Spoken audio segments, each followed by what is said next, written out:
Shalom, Ibu Bapak, Saudaraku terkasih. Puji Tuhan, hari ini Kamis 21 Desember 2023. Bersama dengan saya Pendeta Stefanus Lim, kita sama-sama akan belajar mendalami kuliah Alkitab malam atau kalam dengan sebuah tema jangan biarkan terangmu padam. Membaca atau mendengar, memperhatikan tema ini, kita teringat dengan sebuah judul lagu yang bernama Anak Tuhan, Jadilah Terang. Nah, satu kali tanggal 3 Desember 2023 kemarin, mahasiswa-mahasiswi yang ada di GKI Marta Dirja Purwokerto mencoba membawakan lagu ini dengan penuh sukacita. Ayo kita lihat dan kita ikut nyanyi bersama-sama demikian.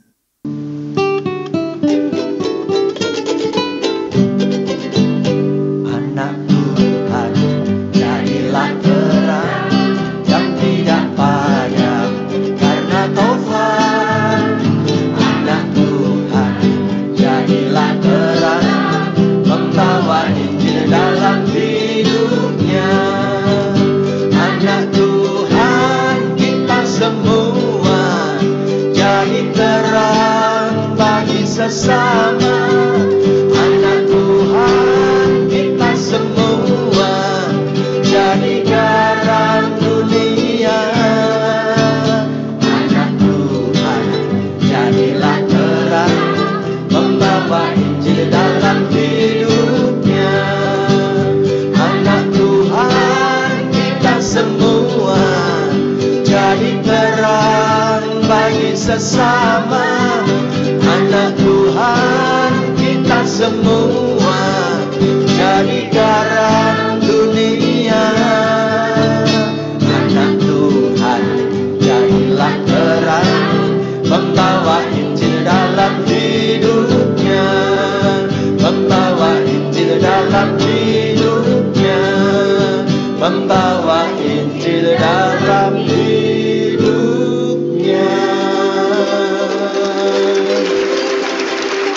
Puji Tuhan.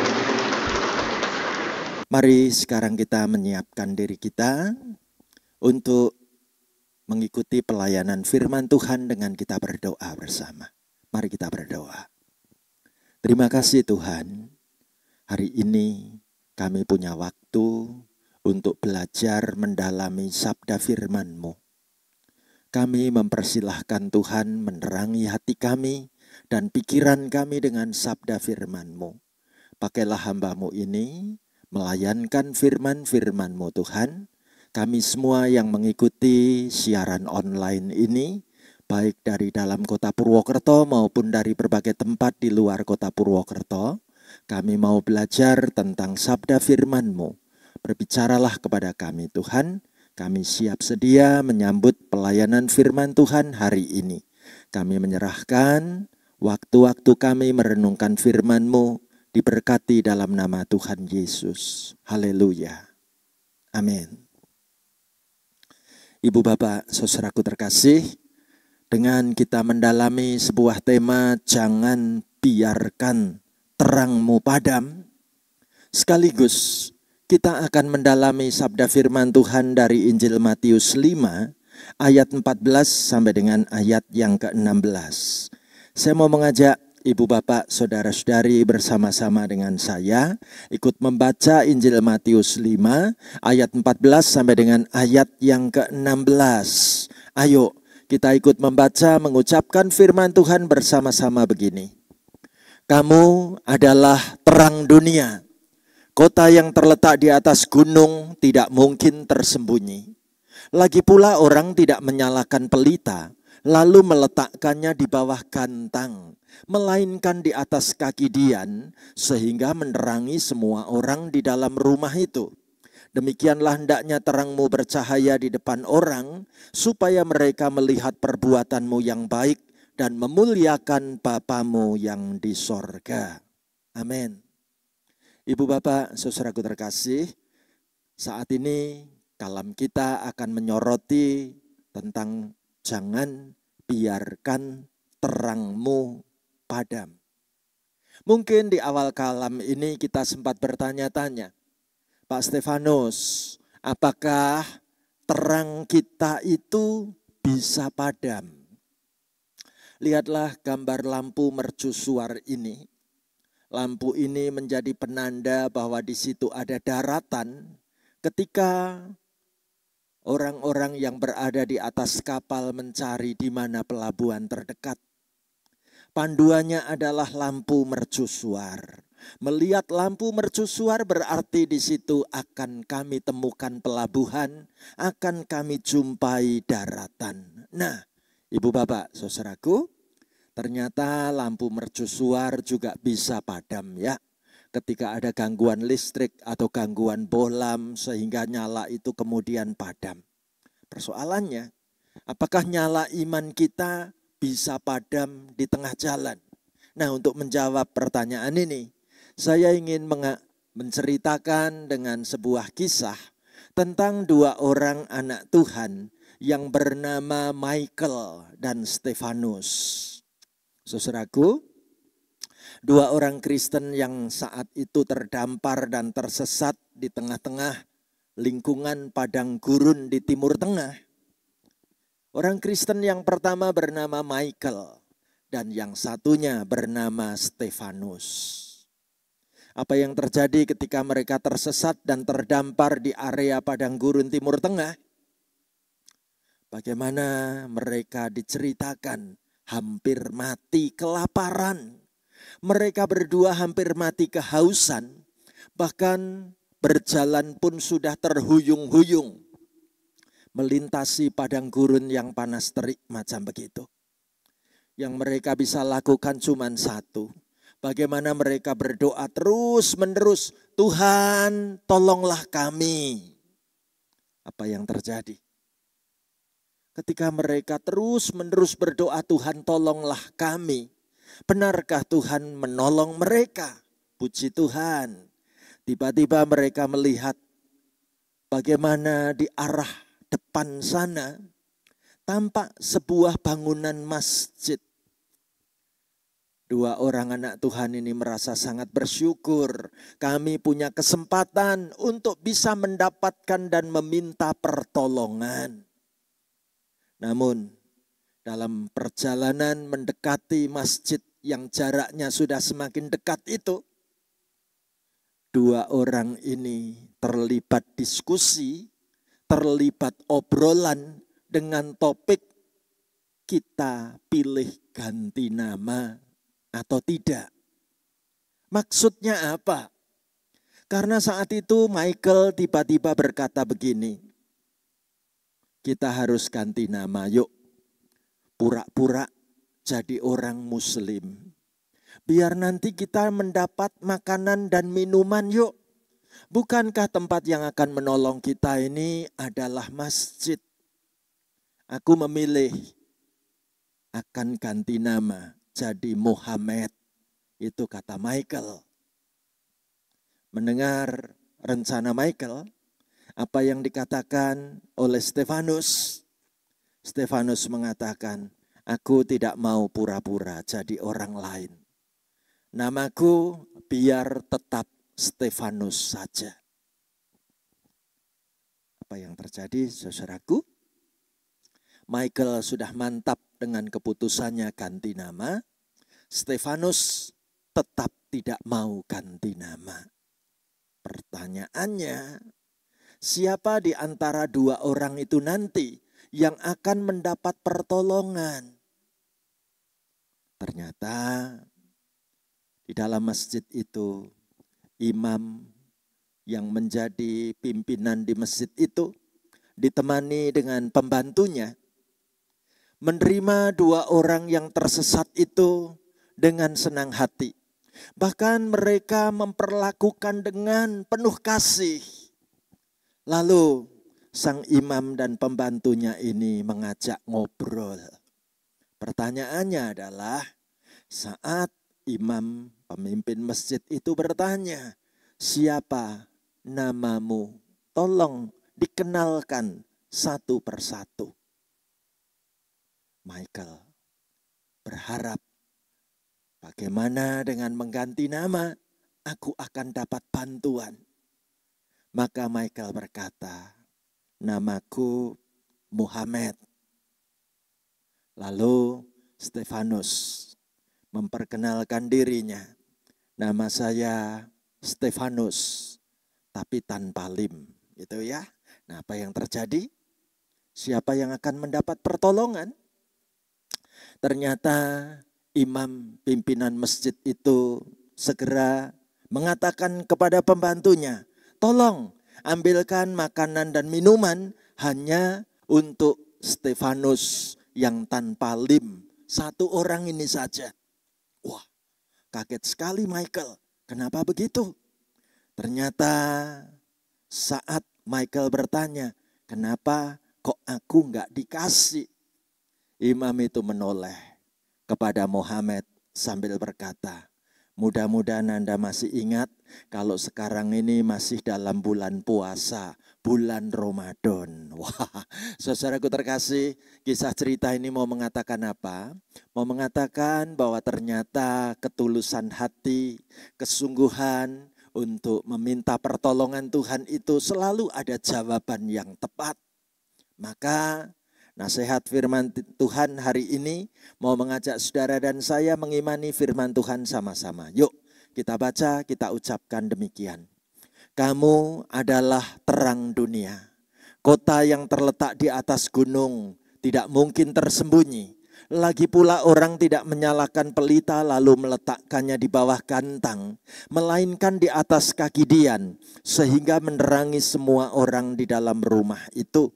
Demikianlah hendaknya terangmu bercahaya di depan orang, supaya mereka melihat perbuatanmu yang baik dan memuliakan Bapamu yang di sorga. Ibu bapak, saudaraku, sekarang saya ingin bertanya, dari mana orang-orang tahu kalau engkau adalah seorang Kristen? Sekali lagi pertanyaan saya, dari mana orang-orang di sekitarmu itu tahu bahwa engkau adalah seorang Kristen? Apakah dari ucapan-ucapan perkataanmu? Atau ketika orang melihat dan membaca KTP-mu? Atau ketika orang menelusuri dan mencari biodata dirimu? Atau orang melihat dari kalung liontin salib yang kau pakai? Atau ketika orang-orang itu membaca status di Facebook, di Twitter, di media sosial yang lain-lain? Atau sekali lagi, dari mana orang-orang itu tahu kalau engkau adalah seorang Kristen? Saudaraku, terang kehidupan menjadi orang Kristen ternyata pernah dicatat dalam kitab Kisah Para Rasul pasal 11 ayat 26. Terang kehidupan iman mereka sempat dicatat dengan menarik di sini. Yuk kita baca bareng-bareng Kisah Para Rasul 11 ayat 26. Mereka tinggal bersama-sama dengan jemaat itu 1 tahun lamanya. Sambil mengajak banyak orang, di Antiokialah murid-murid itu pertama kalinya disebut Kristen. Puji Tuhan, Alkitab mencatat tentang kehidupan gereja mula-mula, jemaat mula-mula, mereka pertama kali disebut Kristen itu di wilayah kota Antiokia. Mengapa mereka disebut Kristen? Ya, karena sikap mereka. Oleh orang-orang di sekitarnya, mereka itu sebenarnya diejek, dicemooh, direndahkan sebagai Kristen. Karena mereka itu mirip-mirip seperti Yesus Kristus. Sikapnya seperti Yesus. Kasihnya seperti Yesus, pola pikirnya seperti Yesus. Jadi sebutan Kristen pada saat mula-mula dicatat di Alkitab itu dalam rangka membuli, mengejek, meledek, merendahkan. Ibu bapak, saudaraku terkasih, lalu sejarah mencatat bagaimana ada seorang filsuf dari Yunani, dari kota Athena pada abad kedua. namanya Aristides. Tahun 90 sampai dengan tahun 150. Apa yang menarik? Aristides ini mendapat tugas dari Kaisar Roma yang bernama Kaisar Hadrianus untuk menyelidiki munculnya komunitas aneh yang baru, komunitas yang menamakan diri dan disebut-sebut banyak orang sebagai kumpulan orang-orang Kristen. Maka Aristides mendapatkan tugas ini, berpikir bahwa aku harus menyelidiki secara langsung, yaitu dengan cara menyaksikan tingkah laku dan perbuatan komunitas orang-orang yang disebut-sebut mengaku Kristen ini. Apa hasil laporannya? Aristides mencatat dalam laporan itu. Lihatlah bagaimana mereka ini saling mengasihi satu dengan yang lain. Puji Tuhan. Jadi, menurut catatan Aristides, inilah salah satu dari penelitian yang paling mendalam mengenai hadirnya gereja mula-mula. Kata-kata yang abadi dan tetap terus menggema mewarnai sepanjang sejarah ini, yaitu kasih. Ibu bapak, saudaraku terkasih, bicara tentang identitas orang-orang Kristen yang menampilkan kata-kata, perilaku, dan sikap yang penuh kasih. Saya tertarik dengan seorang filsuf ahli ilmu filsafat bernama Francois de Levis. Tahun 1764 sampai dengan tahun 1830. Apa yang ia tulis? Dia menulis sebuah kata-kata yaitu noblesse oblige. Cara membaca tulisan ini begini ya, dalam bahasa Perancis, noblesse oblige. Itu adalah ungkapan bahasa Perancis yang kalau diterjemahkan, di dalam nama yang luhur mengandung tanggung jawab yang luhur pula. Jadi kalau hidup kita ini berani menyandang nama Kristus ada dalam diri kita, nama Kristus yang luhur, maka kita pun punya tanggung jawab untuk menjaga dan berperilaku sama persis seperti Kristus Yesus. Ibu bapak, saudaraku, menarik sekali kalau sejarah mencatat seorang hamba Tuhan yang bernama Martin Luther King Jr. memberikan kata-kata nasihat yang keren. Apabila seseorang bekerja sebagai penyapu jalan, ia harus menyapu jalan. Bahkan seperti Michelangelo melukis, seperti Beethoven menciptakan musik, atau seperti William Shakespeare menulis puisi.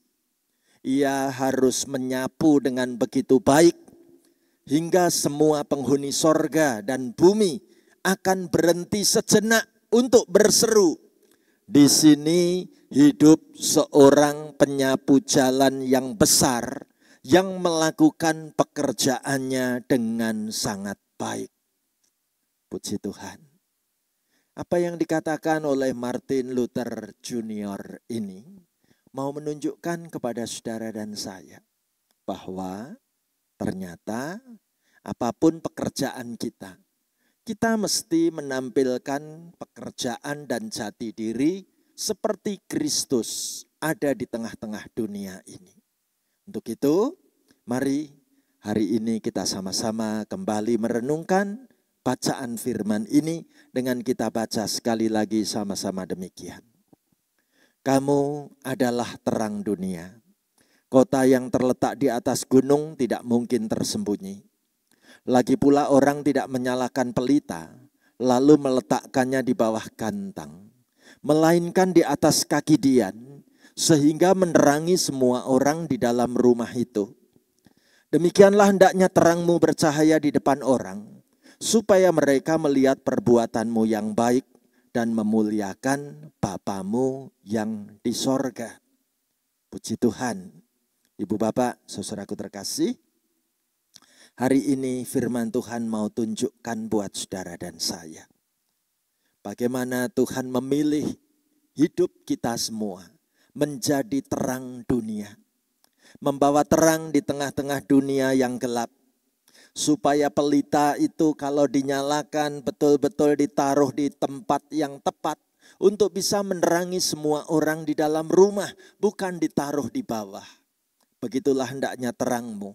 Tetap terus bercahaya di depan orang.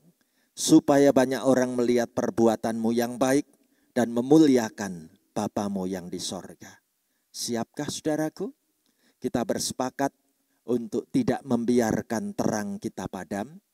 Ayo, menjelang hari Natal ini, kita menjagai terang iman kita tetap terus bernyala-nyala. Tuhan menyertai kita, Tuhan memberkati kita. Mari kita bawa dalam doa penutup bersama-sama. Terima kasih Tuhan Yesus, Engkau mengingatkan hidup kami, agar nyala terang iman kami tidak padam di tengah jalan. Ada banyak hal yang bisa membuat terang iman kami menjadi redup, bahkan menjadi padam di tengah jalan. Bila kami tidak menjaga diri, kami merasa sungguh-sungguh godaan untuk itu bisa membuat kami kehilangan terang iman yang sejati. Mari Tuhan, Engkau tolong hidup kami satu persatu, supaya cahaya terang iman kami tetap bisa dilihat semua orang dengan baik. Terima kasih. Kami mendoakan pergumulan-pergumulan keluarga demi keluarga yang saat ini sedang menanggung beban-beban masalah yang berat. Tuhan jagai, Tuhan lindungi, Tuhan pimpin, dan biarlah kasih setiamu Tuhan menolong, menopang mereka, menjalani hidup sebagai terang kasih-Mu, terpancar di tengah kesulitan hidup sekalipun. Terima kasih Tuhan, hamba-Mu mendoakan semua peserta kalam, baik yang ikut di dalam kota maupun di luar kota, di tempat manapun kami berada. Tuhan pimpin, Tuhan sertai, kami siap sedia membawa terang kasih-Mu, menyalakan terang iman kami, supaya cahaya terang-Mu menuntun perjalanan hidup banyak orang, bahkan supaya cahaya terang-Mu yang ada pada diri kami dapat menghangatkan orang-orang di sekeliling kami. Dalam nama Tuhan Yesus, kami berdoa bersama-sama. Haleluya. Amin. Ibu Bapak, saudaraku, demikianlah acara kalam kita hari ini. Tuhan beserta, Tuhan berkati, sampai kita bertemu kembali. Amin.